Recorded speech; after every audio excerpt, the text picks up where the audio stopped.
باب الحوائج ابو الفضل العباس کی مادر گرامی ام البنین سلام اللہ علیہا بھی باب الحوائج ہے۔ اگر اچانک کوئی مشکل یا پریشانی آ جاتی ہے تو فوراً 100 مرتبہ درود پڑھ کر اس معظمہ کو ہدیہ کریں اور اس مشکل اور پریشانی سے نکلنے کی دعا کریں،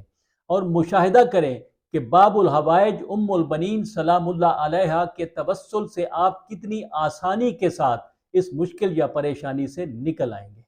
اگر آپ ورد اور وظیفے کر کر کے تھک چکے ہیں اور آپ کی مشکلات میں کمی نہیں آ رہی، آپ کے مسائل حل نہیں ہو رہے، آپ کے کام نہیں ہو رہے، تو آج میں آپ کو مادر عباس علمدار کی ایک منت بتاؤں گا جس کے بعد مشکلات اور مسائل ویسے ہی جڑ سے اکھڑ جائیں گے جس طرح ان کے شوہر نے در خیبر اکھیڑا تھا۔ ایک ہدیہ بتاؤں گا جسے جب آپ مشکل کشا کی مشکل کشا زوجہ کی بارگاہ میں پیش کریں گے تو بارگاہ احدیت میں وہ دعا شرف قبولیت پا لے گی۔ گمشدہ چیزوں اور لوگوں کو ڈھونڈنے اور واپس پا لینے کے لیے اس معظمہ کی خدمت میں ہدیہ ایک بہت مجرب عمل ہے۔ جن خواتین میں صبر و حوصلے کی کمی ہے وہ کیسے اس بی بی سے متوسل ہو کر صبر و استقامت کا کوہ گراں بن سکتی ہیں؟ اس بی بی کا توسل کیسے غربت اور بے برکتی سے نجات دلاتا ہے؟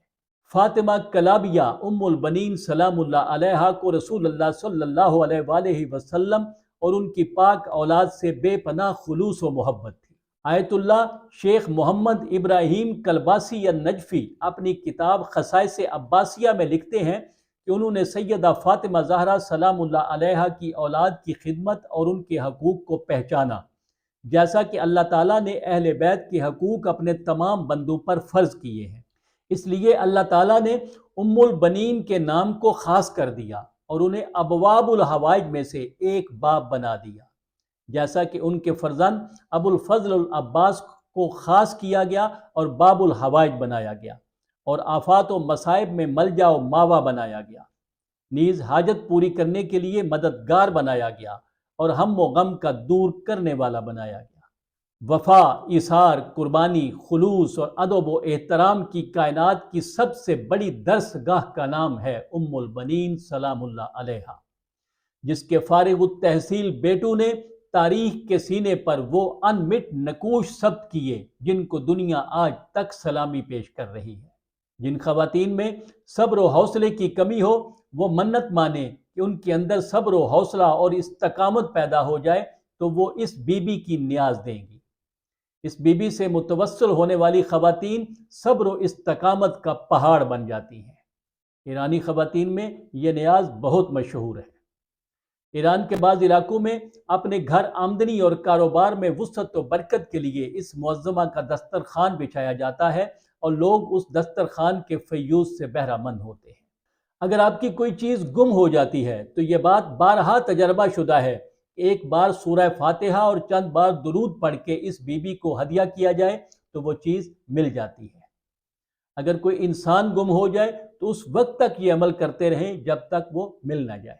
یہ معظمہ ایسی شخصیت ہیں کہ ان سے توسل کیا جاتا ہے اور ان کے نام کے اعمال کو عوام الناس میں بے حد عزت و احترام حاصل ہے، اور بار بار کے تجربات اور آزمائشیں بھی اس بات کی گواہ ہیں کہ یہ توسل اور اعمال مشکلات کے حل اور حاجت روائی کے لیے بے حد مؤثر اور زود اثر ہے۔